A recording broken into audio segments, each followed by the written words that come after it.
Class 10-এর Bengali Bangla নবযুগ। Class 10-এর Bengali Bangla নবযুগ। তোমরা সবাই মন দিয়ে শোনো আর লেখো, আর তোমরা সবাই লাইক অ্যান্ড সাবস্ক্রাইবটা দিয়ে দাও।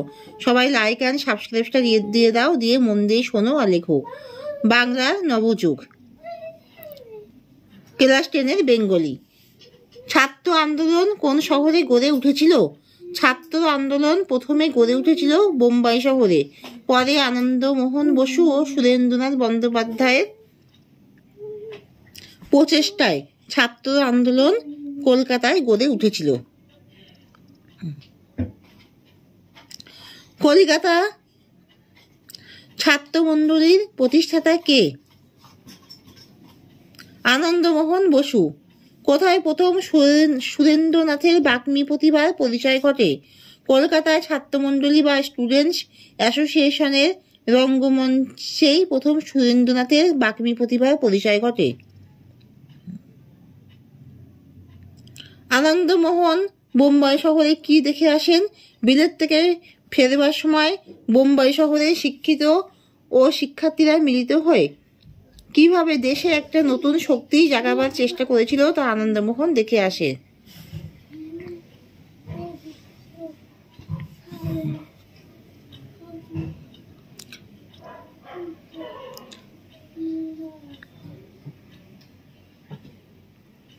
বোম্বাইয়ে ছাত্র আন্দোলন কি নামে পরিচিত ছিল? তার উদ্দেশ্য কি ছিল? বোম্বাইয়ে ছাত্র আন্দোলন স্টুডেন্ট মুভমেন্ট নামে পরিচিত ছিল। তার উদ্দেশ্য ছিল দেশে কিভাবে একটা নতুন শক্তি জাগানো যায়, যার ফলে সমাজের নতুন শিক্ষা অর্জন হবে।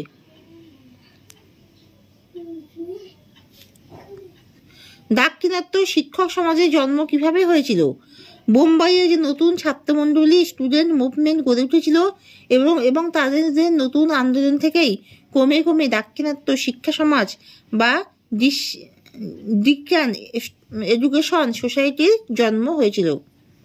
কলিকাতা ছাত্রমণ্ডলীর সভাপতি ও সম্পাদক কে ছিলেন? কলিকাতা ছাত্রমণ্ডলীর সভাপতি ছিলেন আনন্দমোহন বসু এবং সম্পাদক ছিলেন নন্দকৃষ্ণ বসু। সুরেন্দ্রনাথের বক্তৃতার বিষয় কি ছিল? তিনি কোথায় প্রথম বক্তৃতা করেছিলেন? সুরেন্দ্রনাথের বক্তৃতার বিষয় ছিল rise of the Sikh power in India. Calcutta ছাত্রমণ্ডলী বা স্টুডেন্ট অ্যাসোসিয়েশনের রঙ্গমঞ্চে তিনি প্রথম বক্তৃতা করেছিলেন। বাংলা নবযুগ প্রবর্তনে সুরেন্দ্রনাথের ভূমিকা বর্ণনা করো। বিপিন চন্দ্র পালের বাংলা নবযুগ গদ্যাংশটিতে সুরেন্দ্রনাথের ভূমিকা খুবই গুরুত্বপূর্ণ ভাবে প্রস্ফুটিত হতে দেখা গেছে। আনন্দমোহন বসুর সাথে মিলিত হয়ে সুরেন্দ্রনাথ বোম্বাইয়ের এক ছাত্রমণ্ডলীর অভিনব আন্দোলনে অনুপ্রাণিত হয়ে কলকাতায় একই ধরনের এক ছাত্রমণ্ডলী গঠন করেন এবং তারা উভয় এই ছাত্রমণ্ডলী দ্বারা দেশের মধ্যে নতুন রাষ্ট্রকর্মকে তুলে ধরেন। সুরেন্দ্রনাথই প্রথম কলকাতার ছাত্রমণ্ডলীকে অবলম্বন করে সেকালে শিক্ষান বিশ বাঙালিদের রাষ্ট্রীয় জীবন গড়ে তুলেছিল। সুরেন্দ্রনাথ ছিলেন একজন অন্যতম বাগ্মী প্রতিভাবান ব্যক্তি। তার এই বাগ্মী প্রতিভার পরিচয় সর্বপ্রথম পাওয়া যায় কলিকাতা ছাত্রমণ্ডলী বা স্টুডেন্ট অ্যাসোসিয়েশনের রঙ্গমঞ্চে। তিনি রাইস অব দি শিখ পাওয়ার বিষয় সম্পর্কে যে বক্তব্য রেখেছিলেন তা থেকে অভিভূত ভাবের বন্যা শুরু হয়েছিল। তা থেকে কলকাতা বিশ্ববিদ্যালয়ের ছাত্রমণ্ডলীর অন্তরেও অভূতপূর্ব ভাবের বন্যা শুরু হয়েছিল। আমাদের সকলের সামনে সুরেন্দ্রনাথই সর্বপ্রথম শিখ ইতিহাসের স্বাধীনতা সংগ্রামের কাহিনী বর্ণনা করেন। সকলের কাছে তার সেই বক্তব্য খুবই উল্লেখযোগ্য বিষয় ছিল।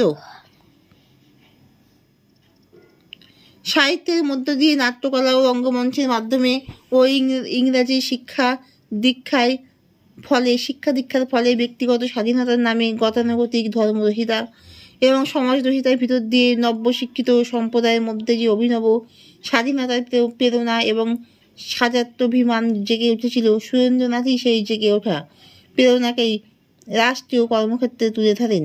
আধুনিক ইতিহাসে ভারত মহাকাব্যে যে আদর্শ ফুটে উঠেছিল তা কেবলমাত্র সুরেন্দ্রনাথের বক্তৃতার মধ্য দিয়ে সকলের কল্পনাকে বাস্তব জগতে ফিরিয়ে এনেছিল।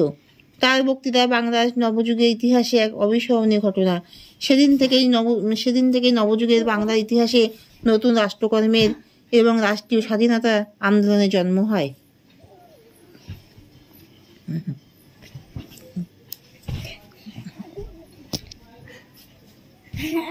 বাংলার জাতীয় চেতনার বিকাশে আনন্দমোহন বসুর অবদান কতখানি আলোচনা করো। বাংলার নবযুগ উদ্যাংশীতে বিশিষ্ট বাগ্মী বিপিনচন্দ্র পাল আনন্দমোহন বসুকে বাংলা জাতীয় চেতনার দৃষ্টিভঙ্গিতে উল্লেখযোগ্য স্থান দিয়েছেন। আনন্দমোহন বসু একজন বিশিষ্ট স্বাধীনতা সংগ্রামী এবং একজন অন্যতম শিক্ষক। বিলেত থেকে দেশে ফেরবার সময় বোম্বাই শহরে শিক্ষিত ও শিক্ষার্থীদের মিলিত হয়ে এক নতুন শক্তিজোট গড়ে উঠতে দেখা যায়। বোম্বাই ছাত্র মণ্ডলীকে দেখে অনুপ্রাণিত হয়ে সুরেন্দ্রনাথের সাথে মিলিত হয়ে কলকাতায় এই ধরনের ছাত্র মণ্ডলী গঠন করেন 1875 সালে।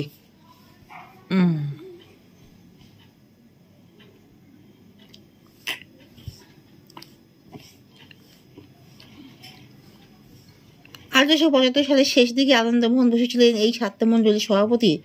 এই ছাত্রমণ্ডলীকে আশ্রয় করে আনন্দমোহন নিজের নতুন রাষ্ট্রকর্ম দেশের মধ্যে গড়ে তুলেছিলেন।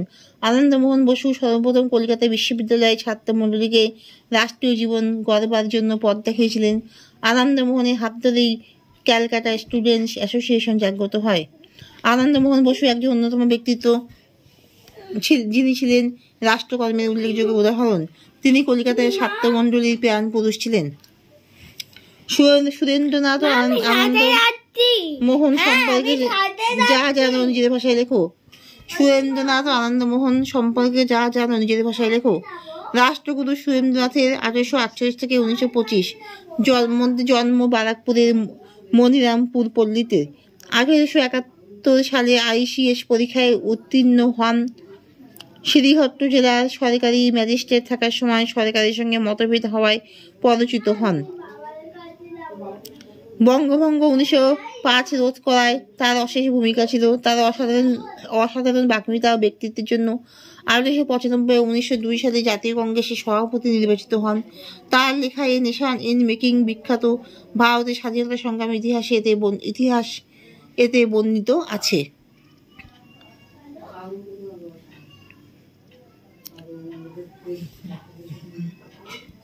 আনন্দমোহন বসু 1847 থেকে 1907 পণ্ডিত, শিক্ষাবতী, সমাজ সেবক ও রাষ্ট্রনেতা। এর জন্ম ময়মনসিংহ জেলার জয়সিদ্ধি গ্রামে, বর্তমান বাংলাদেশে। MA পর্যন্ত সকল পরীক্ষায় আনন্দমোহন বসু প্রথম স্থান অধিকার করেছিলেন। অঙ্কশাস্ত্রে তার বিশেষ পারদর্শিতা ছিল।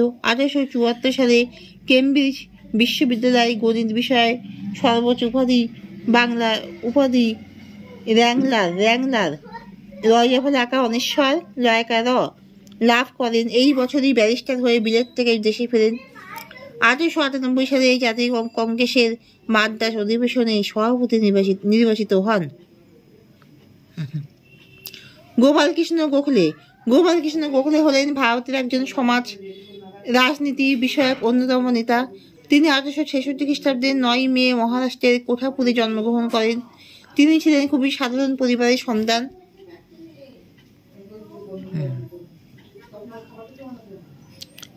তিনি 1884 খ্রিস্টাব্দে এলফিন এস্টন কলেজ থেকে গ্র্যাজুয়েশন পাশ করেন। গোখলে 1889 খ্রিস্টাব্দে ভারতীয় জাতীয় কংগ্রেসের সদস্য হন। 1905 খ্রিস্টাব্দে জাতীয় কংগ্রেসের বারাণসী অধিবেশনে সভাপতির ভাষণে গোপালকৃষ্ণ গোখলে বয়কট আন্দোলনের প্রতি সমর্থন জানান। দাক্ষিণাত্য শিক্ষা সমাজ বা ডিকেন এডুকেশন সোসাইটিতেও তিনি সদস্য হয়েছিলেন। তিনি বাল্য বিবাহকে তীব্রভাবে কটাক্ষ করেন এবং প্রত্যাহার করার চেষ্টা করেন। 1915 সালের 19 ফেব্রুয়ারি এই মহান ব্যক্তিত্বের দেহাবসান ঘটে। লোকমান্য তিলক 1856 খ্রিস্টাব্দে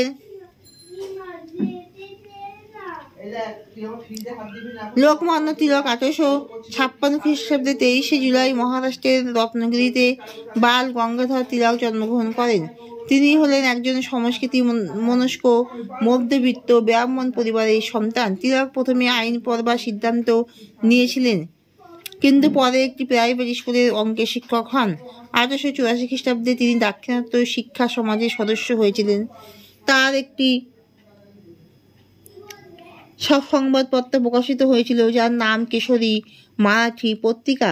তিনি ভারতের জাতীয় কংগ্রেসে কিছু পরিবর্তন এনেছিলেন। 1920 খ্রিস্টাব্দে 1 আগস্টে মহান বিপ্লবীর মহাপ্রয়াণ ঘটে।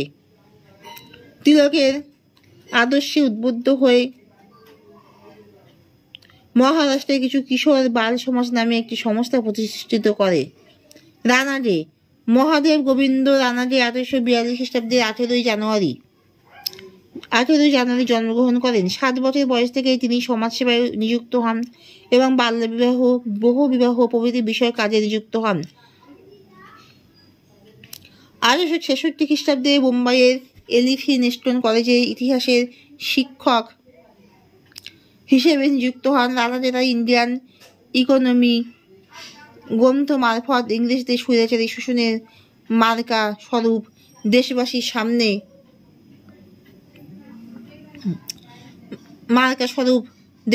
সামনে তুলে ধরেন।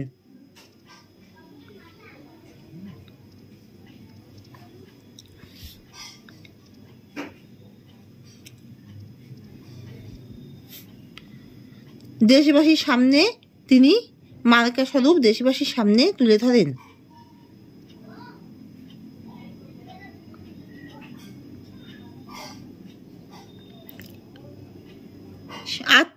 আত্মারাম নাট্যরঙ্গের পরবর্তী সময় গোবিন্দ রানাডে প্রার্থনা সমাজে যোগদান করেন।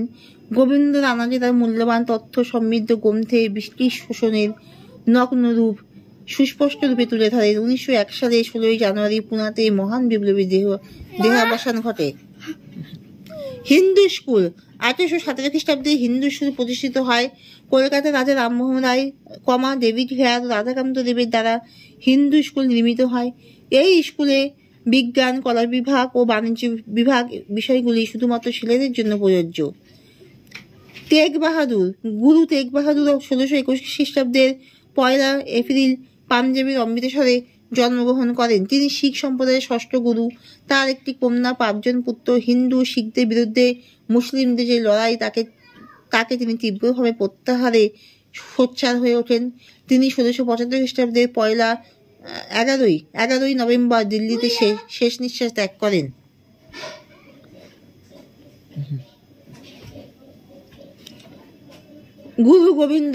গুরু গোবিন্দ সিং জন্মগ্রহণ করেন পাটনাতে 1666 খ্রিস্টাব্দের 22 ডিসেম্বর। তার পিতার নাম গুরু তেজ বাহাদুর এবং মাতা হলেন মাতা গুচিরি। তিনি হলেন শিখ সম্প্রদায়ের 10ম গুরু। তিনি সংস্কৃত, পারসিক এবং যুদ্ধ বিষয়ক শিক্ষা লাভ করেন। তিনি মুঘল সম্রাট ঔরঙ্গজেবের বিরুদ্ধে রুখে দাঁড়িয়েছিলেন। তিনি 41 বছর বয়সে 1704 খ্রিস্টাব্দের 7 অক্টোবর দেহত্যাগ করেন। প্রেমচাঁদ রায়চাঁদ বৃত্তি জন্মসূত্রে গুজরাটি, কলকাতা এসে সেখানে প্রচুর তুলো রপ্তানি করে বিপুল অর্থ ও বৃত্ত উপার্জন করেন। পরে মুম্বাইয়ের তুলোর বাজারেও তার প্রভাব ছড়িয়ে পড়ে। জীবনের উপার্জন থেকে 60 লক্ষ টাকা দান করেন। কলকাতা বিশ্ববিদ্যালয়কে যে 2 লক্ষ টাকা দেন তা থেকে 1688 সালে RRS বৃত্তি চালু হয় এবং তা আজও অব্যাহত আছে। সংস্কৃত কলেজ কলকাতায় সংস্কৃত কলেজের প্রতিষ্ঠা হয় 1820 খ্রিস্টাব্দে 24 ফেব্রুয়ারি। বউবাজারে এক ভাড়া বাড়িতে কলেজের সূচনা। 2 বছর পর বর্তমান কলেজ স্কোয়ারে কলেজ ভবনটি স্থানান্তরিত হয়। সংস্কৃত ভাষার নানান বিষয়ে শেখানোর উদ্দেশ্যে কলেজটি প্রতিষ্ঠিত হয়। ঈশ্বরচন্দ্র বিদ্যাসাগর এই কলেজের ছাত্র ছিলেন, পরে অধ্যক্ষ হন। 1860 সালে এই কলেজটি বিশ্ববিদ্যালয়ের অনুমোদন পায়।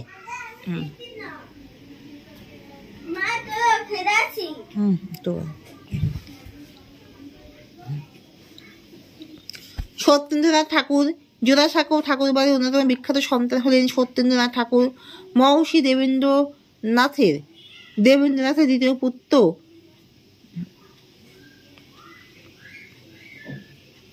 মহর্ষি দেবেন্দ্রনাথের দ্বিতীয় পুত্র রবীন্দ্রনাথের সেজ দাদা। মহর্ষি দেবেন্দ্রনাথের দ্বিতীয় পুত্র রবীন্দ্রনাথের মেজ দাদা 1800 1966 সালে ভারতে প্রথম ICS পরীক্ষায় উত্তীর্ণ হন। সত্যেন্দ্রনাথ সুলেখক ছিলেন। তার রচনার মধ্যে আছে সুশীলা ও বীরসিংহ নাটক,